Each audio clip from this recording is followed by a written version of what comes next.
If there's one thing I hate about the Tantei Jinguuji Saburo series, it's how long the titles get. Tantei Jinguuji Saburo Shinjuku Chuou Kouen Satsujin Jiken is the first game in the absolutely massive series. The games are all about hard-boiled detective Jinguuji Saburo and the grim cases he finds himself wrapped up in. As the title suggests, for his first outing, a corpse has turned up in Shinjuku's Central Park. That is a real location in Tokyo, and it's actually depicted about as accurately as you can get in an 8-bit game like this.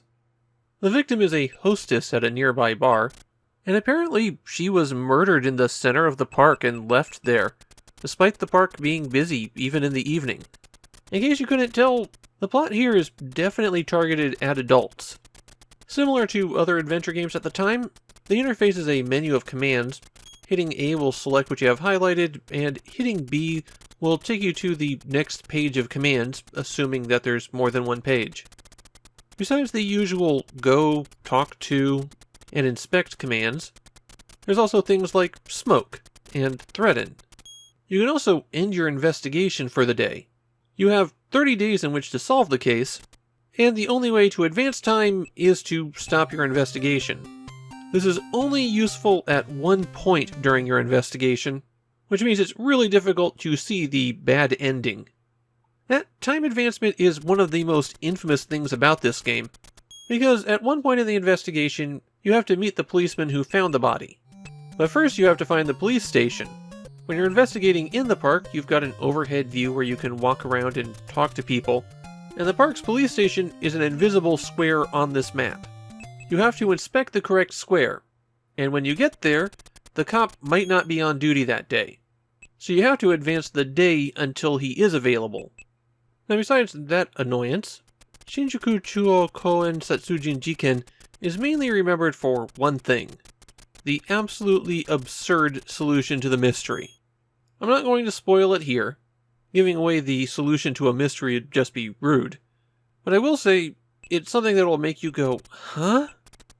There's also some weird ways to get a game over. You could ask the wrong person for an alibi, threaten people at the police station, or just walk into the house of a high-ranking Yakuza member. If you do get a game over like that, it at least lets you save your progress up to that point.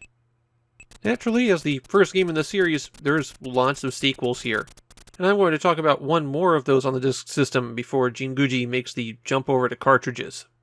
This game has been remade and re-released a lot. In fact, it's been released in the US twice. It's on both of the Jake Hunter collections for the Nintendo DS. In Japan, this was a huge hit, or at least as huge as third-party games on the disk system got. While mystery adventure games had become common by this point, there really wasn't anyone leaning into the noirish aspects of them, and this is considered to be a real classic of those early adventure games in Japan. As for my take, well, I always have a tough time with adventure games. Just because of my recording schedule, I have to play along while I'm watching a playthrough. That's really not the best way to experience these things. Still, I don't think that this is the best Tantei Jinguuji Saburo game. The mystery kind of goes off the rails at the end, leaning more towards an absurd whodunit than the noir roots. And a lot of the game systems don't work especially well, particularly exploring the park. That is slow, choppy, and you have to poke around for invisible spots. It is pretty good and memorable by the standards of 1987.